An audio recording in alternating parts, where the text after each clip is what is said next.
Hello, and thanks for coming to our YouTube channel. My name is Camille, and today I'll be moderating a discussion around dissecting a dark web phishing kit. Before we get started, I wanted to let everyone know that those watching this video get free Infosec skills training. Just go to infosecinstitute.com/skills and sign up for an Infosec skills account using coupon code HACKING. You'll get instant access to 600 plus courses, hands-on labs, certification practice exams, and more, including training for certifications from CompTIA, ISC Squared, Cisco, and others. The link for the free training and the free code is in the description of this video. Happy training. Now let's get started. We have two great presenters with us today, first being Cameron Bulanda, and Cameron is a security engineer here at Infosec. He is a graduate of Illinois State University's cybersecurity program, and he's part of Infosec's content development team, contributing to Infosec IQ's growing library of real-life phishing templates.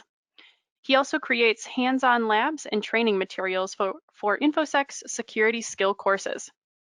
Cameron's passion for learning cybersecurity is only exceeded by his passion to bring value to the cybersecurity practitioner community.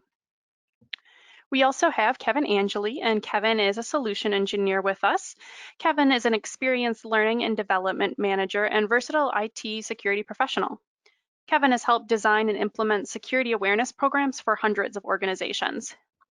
Kevin enjoys pairing education and innovative customized solutions to help Infosec customers fight cybercrime.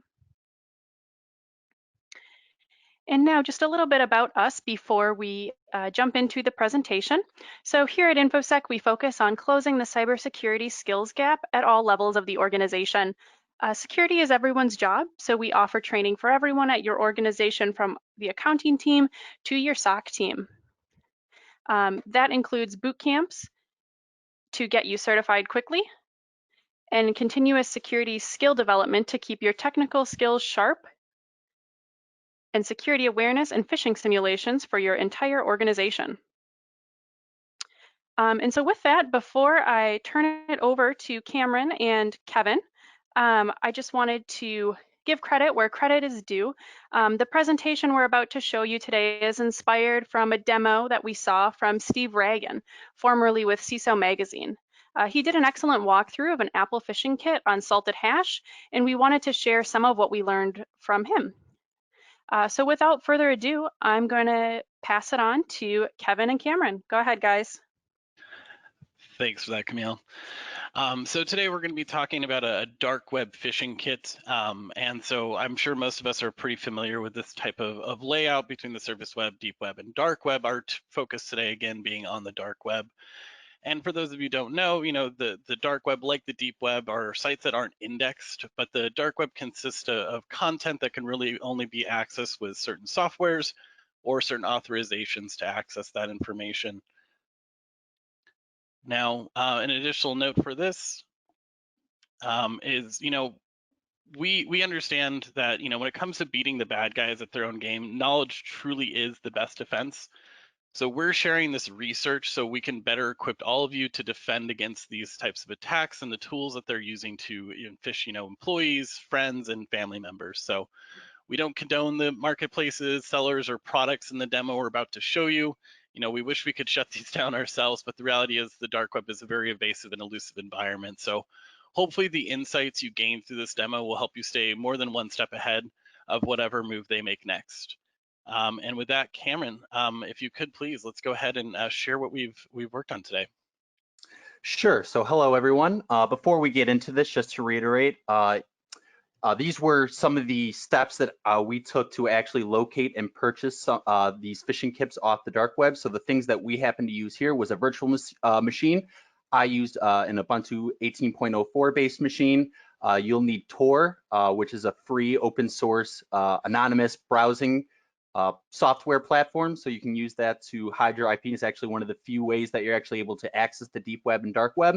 And then you'll also need some sort of cryptocurrency in order to purchase these phishing kits. We happen to use Bitcoin for this example, but those are really the only three things that you need in order to get a dark web phishing kit off of the marketplace, which I'm about to show you. So the first step in this was actually finding a marketplace that we could use. We happened to find one called the Apollon Market, which offered a variety of different phishing kits ranging from anywhere from 99 cents to $100, depending on their complexity. And the really scary thing about this is it's about as convenient or more convenient than, say, an Amazon or an eBay, which I'm about to show you here with our video that we happen to have exploring this marketplace. So you'll see here most of the items that are for sale on these dark web marketplaces are drugs, but on the left there, you'll see a variety of different categories that we happen to explore while we were looking for phishing websites on this page. So as you can see, there's a lot of narcotics, but there's also really professional features like latest feedback with sellers, listings, payments amounts, and comments. And as you can see on the left here, there's actually a pretty sophisticated search feature for these types of markets. So if we go ahead and type in phishing, you'll notice similar to Amazon, we'll get a bunch of listings from different sellers ranging in prices and sophistication. And one of the crazy things about these marketplaces, they actually offer the opportunity to look at the orders themselves, purchase them with cryptocurrency of different kinds, Bitcoin, Litecoin, but they also offer user profiles. So you can go to a user before you purchased one of these phishing kits, see their seller rating, see how many sales that they've made, some of the disputes that they may have had with customers, as well as some of the feedback ratings, as you'll see a little bit below. So this guy has a lot of feedback ratings that are positive, so you know that he's probably a professional when it comes to crafting these phishing pages. So it's just as simple as going, purchasing with Bitcoin. You'll see a list of notes that you'll have before you actually make the purchase. If you wish, you can actually encrypt your purchase with PGP. Once we have that order, you simply go to the details page. He happens to host it on MegaUpload. And then once we load here,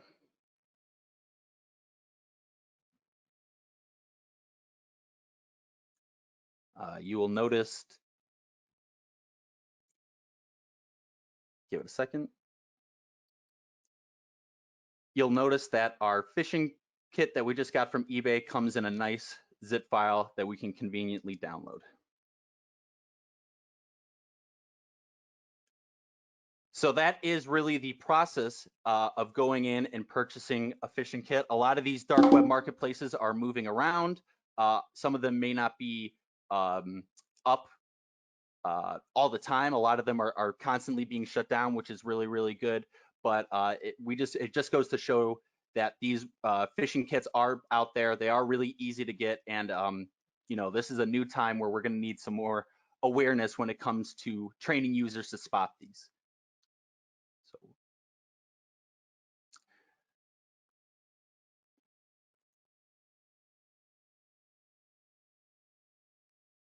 So as we can see, it was pretty easy to find that marketplace. All you have to do is find one, send money to your Bitcoin wallet. Many of these phishing guides you'll know come with tutorials as how to set them up, so it doesn't really take a whole lot of technical knowledge to get those up and running.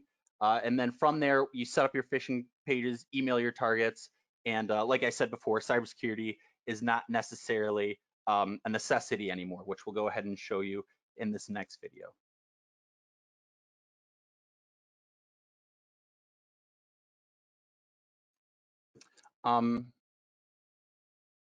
So one of the things that I'm going to go ahead and show you now is some of the files that come in with these phishing kits once you purchase them. So these were right off the shelf from that market we happened to purchase.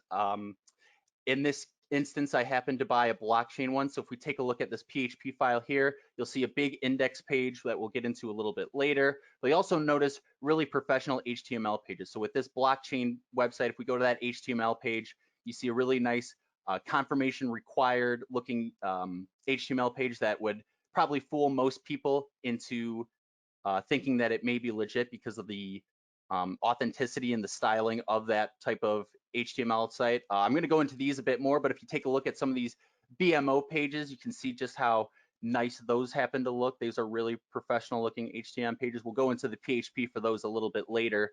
But as you can see, these are, like I said before, these are right off the shelf. I just purchased them and happened to extract them to my computer. If you open them locally, these are the types of phishing pages that you will get once you purchase them. And no changes have been made. I haven't changed anything. These are how they come off the shelf.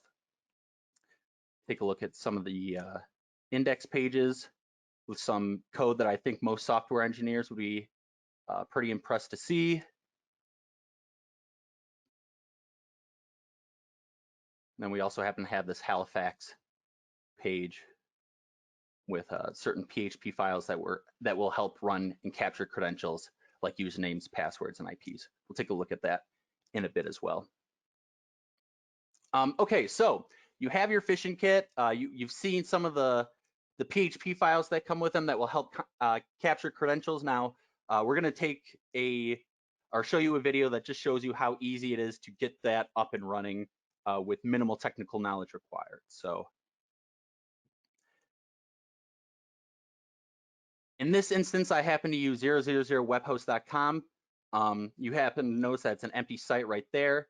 And if you use something as simple as a file manager, which many web hosting platforms offer, we just go ahead and use that file manager to just go into that phishing kit that we happen to purchase and upload the contents of those files as we see here. So we go into this file manager. I happen to really be impressed with the Bank of Montreal one. So we go into there.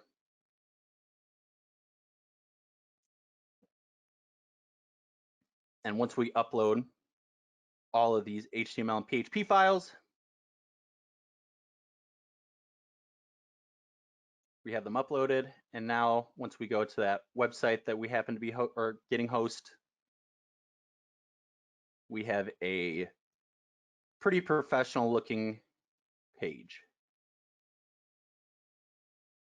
We even have that padlock there to let you know that's HTTPS. That might give a little bit of comfort to people that see that. They might think that they're on a safe website that's protecting them, so they might not notice what it is that is being phished. And actually, this phishing author happened to include redirects to some of the authentic Bank of Montreal pages, like that fraud page that we happen to see there, that really, I think, sells the authenticity of some of these pages.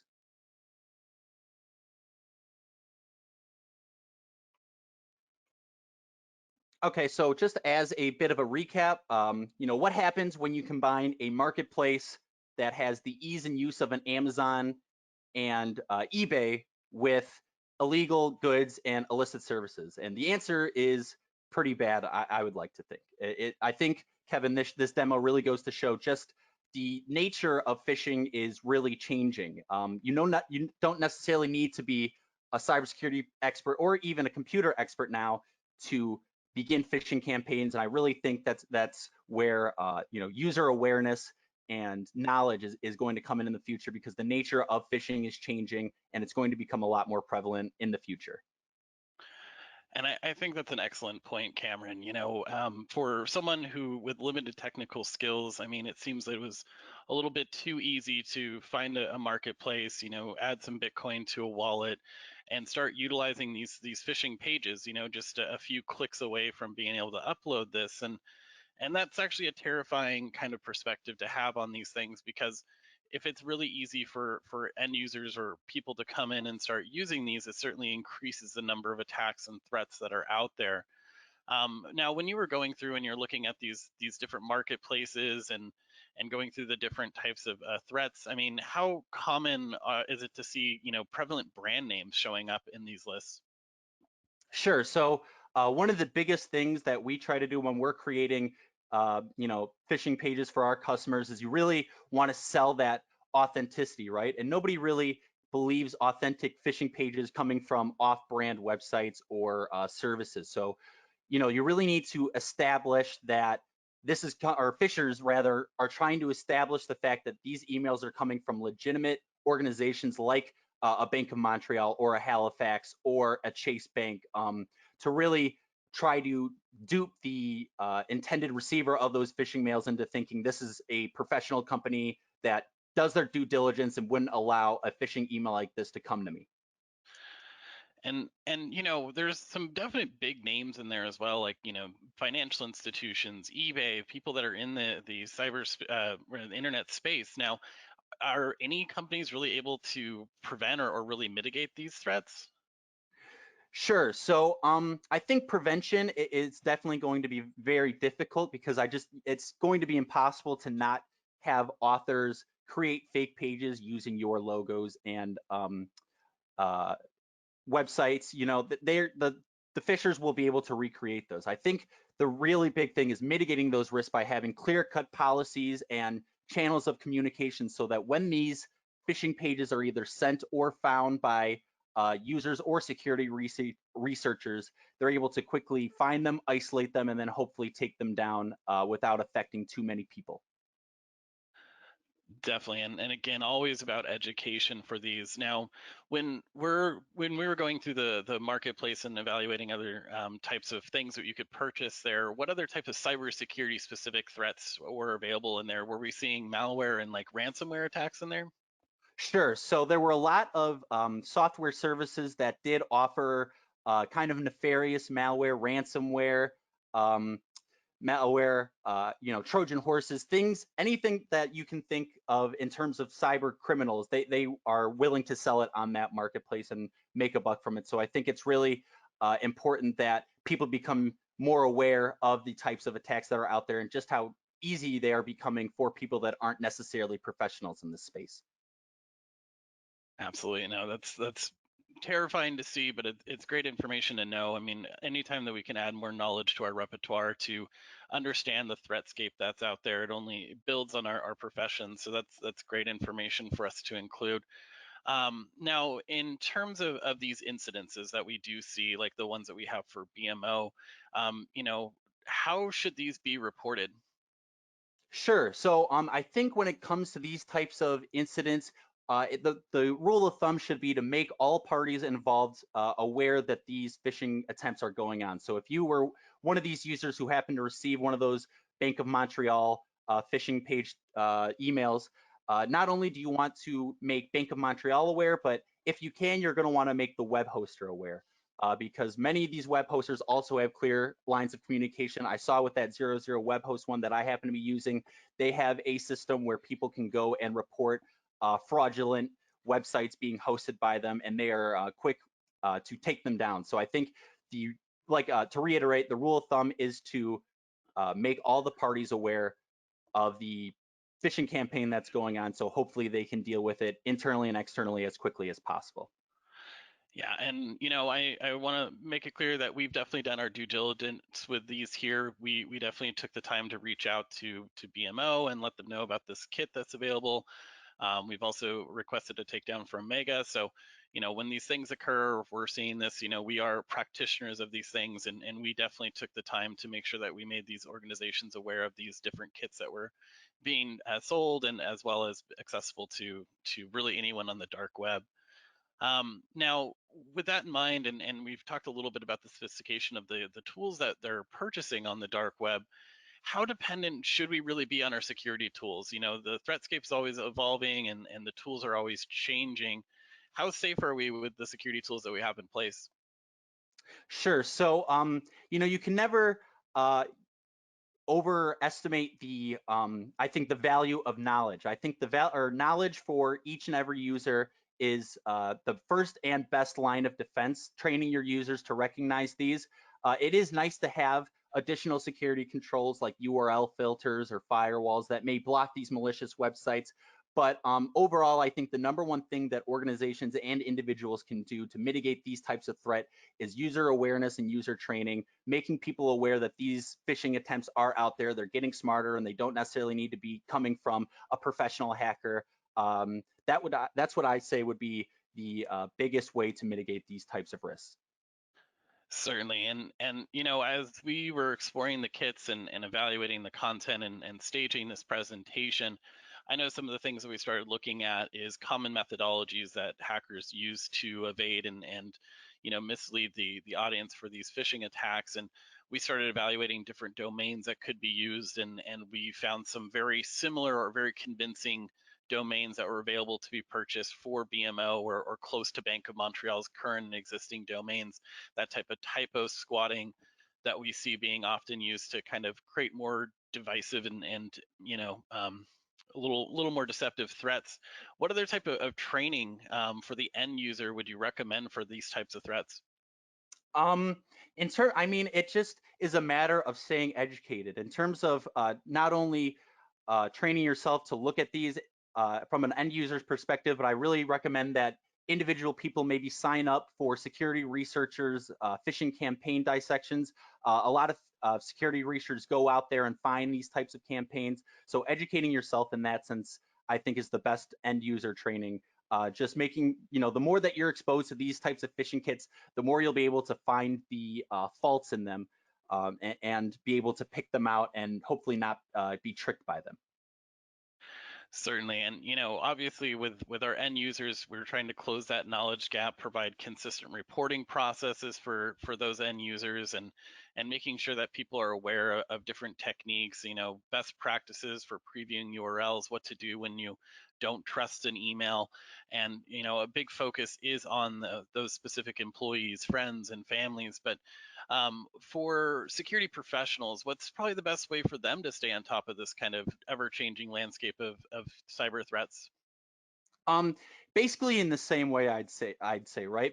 Like we said, the half-life for cybersecurity knowledge is very, very limited. A lot of new things are coming out very quickly. So I think for the cybersecurity professional, it's to find sources of information where they're looking at things like this, these phishing campaigns or new threats that are emerging, and make yourself aware of them, immerse yourself in what it is that they're doing. And then hopefully from there, you'll be able to recognize that in the future and be a better practitioner. Great. All right. Well, thank you so much for that information. And with that, Cameron, I'm actually going to pass it back to Camille. Yeah, thanks, guys. And Cameron, I'll just go over when we swap back to the slides there. Again, we just want to go ahead and recap some of the lessons learned in the demo that Cameron showed us. So Cameron, if you can bring the slides back up for us. Oh, I'm sorry. No problem. There we go. Thank you. So just to recap that, again, if you see something, say something, please help us in the fight to, report these suspicious websites and keep these out of the inboxes of, our employees and organizations and families and friends. Layer your defenses, so technology, knowledge, and your people. Educate your employees, and again, keep your own skills sharp. Always look for resources on how to help identify these and better identify these types of things. So first thing I wanted to touch on is, did you find any phishing kits, Cameron, with like IP evasion built in, or on a basic level? How does that work? Why would a bad guy or bad girl want to do that? Sure. So actually, that was something that I'm pretty excited to demonstrate right now. One of the phishing kits that we happened to get had a blocker.php file. I'm not really professional software engineer in any way, but I think it's pretty easy to walk through this code to see what it's doing. From here, we get a host name of that host address. So whoever's coming to visit that website that you're happening to be hosting, if you were to employ this PHP file, it has a list of block words. So this one has Google, SoftLayer, Amazon AWS, NetPilot, TorExit. And if this file or if this program happens to detect any of these words, it'll actually display a 404 page not found error. If you happen to have a IP in one of these IP ranges up here, there's quite a lot. You'll also get a HTTP 404 error, and then down here as well, depending on the user agent that you happen to be browsing with, it might also display a HTTP 404 error. So I think one of the reasons that a malicious criminal might want to use this is that luckily a lot of software as services and email providers are starting to become a lot smarter when it comes to these phishing attempts. They don't want to necessarily give away that an attempt, phishing attempt is being made. So some of these domains and IP ranges might have functionality that would be used to track the where it is that these phishing pages are coming from, and then possibly delivered to law enforcement. So these types of blocker PHP files are used to maybe avoid those websites or domains that would collect information about this attempt and then may make life more difficult for the user. Thank you. I think that helps kind of helps us understand, how some of these pages exist and why it's harder to track these down sometimes. Sure, and I just want to kind of go into, if you will, the kind of how it is these files are being captured. So I happen to pull up the BMO pages that we happen to have here. So this is the one that I happen to show in the video. We have a debit card and a credit card, and if we happen to go to the PHP file that corresponds to that, here we have a file that captures the input of the debit card or the credit card along with the IP address, and then sends it as an email to a email address of your choosing. So in order for, once a phisher has phished someone and they have those credentials, they either get, they get sent here. In the second BMO HTML page, this one asks for your password as a security precaution. If we go to this PHP file, this one, captures the password that they happen to put as well as the IP address, and again, sends it. And then for this final one, in the video as well, we had a list of security questions that we can see here. Someone goes in here, they fill out whatever it is that they want to fill out, along with their full name, their social security number, and then that corresponds to this PHP file where they will capture the question along with the answer with their name, social security number, and then send it to an email of their choice. So that's really kind of how it is these phishers will capture those credentials once they've been employed, and how they'll be able to get them once a user has been tricked. Perfect. Thanks, Cameron, for diving a little bit deeper on that. So we can pop back over to our question slide now. But another question that is interesting came from Rebecca, and she asked, is the HTTPS truly secure in the phishing site, or is that spoofed somehow? That is actually secure. So, the actual, the file or the information that you happen to be inputting is encrypted just to the malicious user's benefit. So anyone that happened to be sniffing on that traffic would not be able to see it. Sure. Great question. Thanks, Rebecca. A question from Norman, are you seeing a lot of IoT related attacks being sold? I don't know how much you browsed around kind of on the site there, but anything related to IoT attacks?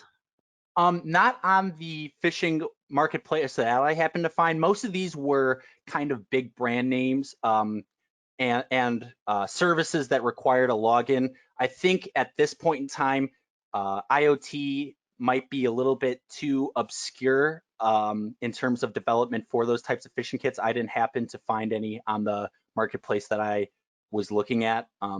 So hopefully that answers your question. I don't doubt in the future, maybe as IoT becomes more prevalent, there will become more phishing kits that are based around it. Sure. A question from Chandra. Given the dark web URLs are non-indexed, do you know how cybercriminals are sharing to find these sites? Sure. So actually, I happened to find that Apollon Market on a quick Google search that read, Reddit dark web marketplaces. I think the first 3 URLs were taken down, which hopefully, goes to show that a lot of these domains are being taken down.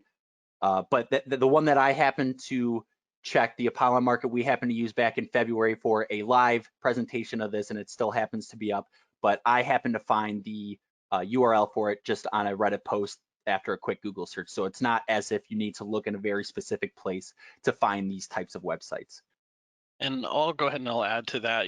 There's a lot of social media and a lot of different social channels where people openly share and discuss these things, whether it be, common chat services like Discord social sites like Reddit, especially with these kind of more privatized chats. It's a little harder to moderate those, and we're not seeing takedowns for those things because they're kind of a private community, so they can actually thrive in those environments. Perfect. Kevin, I think I'll direct this next question a little bit at you. Kahinda is asking, do you offer security awareness training for homes or families, or do you have any recommendations for training people on cybersecurity awareness? We always believe in sharing what you know and sharing any content that's accessible. When we do our trainings from our IQ platform, that content is meant to be portable and meant to be knowledge that you can take home with you and share and access in that way. So through the program and through the content that we provide through our LX Labs team and through the IQ product, we do have training that can be taken all the way home. Great, thanks. And I'll add there is on the Infosec resources tab, if you go to our website, infosecinstitute.com, and look at the resources, there's a lot of great, different awareness posters and educational things that are understandable to people who are even at a basic level of cybersecurity knowledge. So definitely would recommend kind of taking a look for some of that. And as Kevin mentioned, spread the word, train anyone you can, because these threats don't just impact organizations or businesses. Unfortunately, they target your friends and family and neighbors too. So the next question that I'll get to here is from David.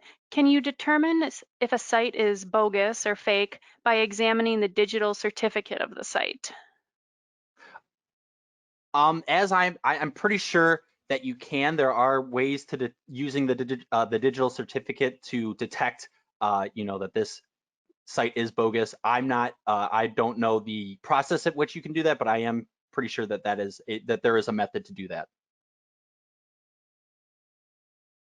Perfect. A question from Clayton is, should organizations be scanning for nefarious use of their own brands? And if so, where would you kind of start to do that? Do you have any recommendations or ideas on that? Sure. So, I mean, like we mentioned before, we happened to find a lot of domains that were relatively close to the Bank of Montreal one. So I think it's really important for organizations to be aware of those URLs or domains that are, pretty close looking to theirs that might be bought and used to host these types of websites. So I think it's really on the organizations to scan, see some of these URLs or domains that are pretty similar but not exactly, and to just keep an eye on those, make sure that nobody's buying them and making them into anything that they shouldn't be. Perfect. Thanks, Cameron. Looks like we've got time for a few more questions here. So one of the questions that came through is, on the marketplace, did they actually sell phishing kits for dark web marketplaces? And if so, what did those look like? Yeah, so that was actually one of the higher end phishing kits. We happened to find a phishing kit that represented the Apollon market. So a phishing kit for the website in which we just purchased these phishing kits. So there's actually kits out there in which you or someone could trick people that know about the Apollon market and say, hey, you have a deal that just went through on the Apollon market. You got something for free. Click this link to claim it. And they would click it, and it looks the same as the website that we had just shown in that video, and they would be none the wiser.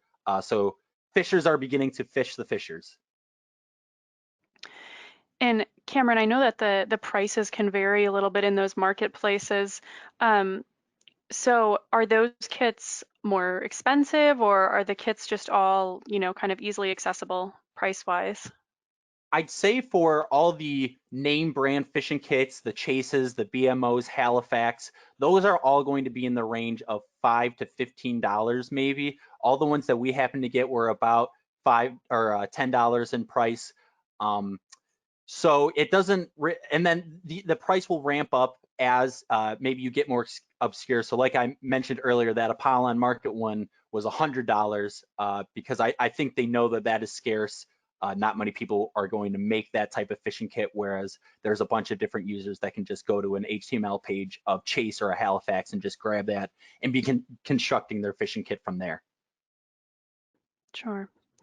Thanks, Cameron. And again, that just goes to show, how unfortunate it is that cyber criminals can access some of this stuff for a very low cost, and again, makes it even more likely that they are trying to target people with these. So here's a question from Dara, and maybe Kevin can jump in too. What courses or classes do you think would be beneficial in a career wanting to combat cybercrime, a cybersecurity career? Anything that you would recommend there? You want to take that one, Kevin? Yeah, so focusing on things that align with like the NICE framework and looking at some things for like security, network security, plus some of those things that help you kind of fortify your front lines are always a good option for that.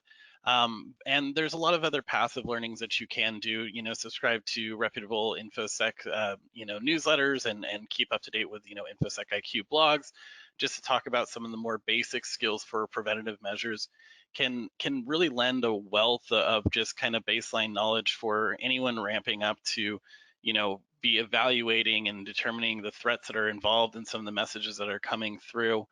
And all of you will have a skills license here for this demo. So certainly something to explore in the platform further. Sure. Thanks, Kevin. And I'll just jump in with a little bit of advice that I kind of gathered from other webinars that we've done, regarding getting started in cybersecurity. There's a couple of different paths you can take. So as Kevin mentioned, there's online certification-based training that we offer, or, just ways to keep your skills sharp. Or you can go another route, like Cameron did, and actually, has a degree in cybersecurity. So there's a couple of ways to go about it, but I think both Cameron and Kevin, you would attest to that it's still going to be an ever-changing career. So even if you do get a degree or a certification, you need to keep learning, because new things are happening every day in the industry. Yeah, absolutely. Like we mentioned earlier, like the half-life for a lot of the cybersecurity knowledge is very, very quick. You'll think you'll amass a lot of knowledge and find out that in a few years, the battlefield has changed for cybersecurity. So it's really important to keep up to date with those skills, and just keep an eye out for all the new technologies and threats that are emerging. Perfect. So it looks like we're going to have time for just a few more questions today. And again, quick thanks to everyone for submitting all these great questions. I know that there's a lot of things that we're wondering about this topic. So hopefully we'll get to a lot of the questions, but can't get to quite all of them today. So another question that I'd like to share is, it's interesting that the files are hosted on MegaUpload. In your opinion, should this be allowed? Yeah, that was actually a question that we got at the live presentation too, and that it's, I think, a very subjective question, right? Like, who has the responsibility? Is it MegaUpload's fault to be hosting these types of files? And while I don't doubt the security posture of MegaUpload and the fact that they're trying to limit these types of files from being accessed, for instance, we tried to recollect all the files that we did in February for this live presentation, and when I happened to go on there and try to get them from a different virtual machine, MegaUpload had wiped all the old URLs that we had used to get the previous phishing kit. So in that regard, I'm glad that they are keeping up to date. They are scanning their data or their files that they're hosting and making sure to try to get out the nefarious ones. So I think it is a really subjective question as to, where does fault lie? I use that in quotations here. Because MegaUpload does provide a clear channel and is doing work to keep these types of files from being hosted on their site. Thanks, Cameron. We'll get to just a couple more here. Have you encountered any phishing sites that can defect two-factor authentication or multi-factor authentication? None of the phishing kits that we happened to purchase had any of those multi-factor authentication bypasses or workarounds, or none of them had offered to do authentication or two-factor authentication out of band either. So it's not like we found any that would say, you know, we're about to send a text message to your phone, input that code in the next 10 minutes, and then you'll be able to get in. So we didn't find any like that. I think they're pretty much, you know, what we saw before, where you put in a username and a password.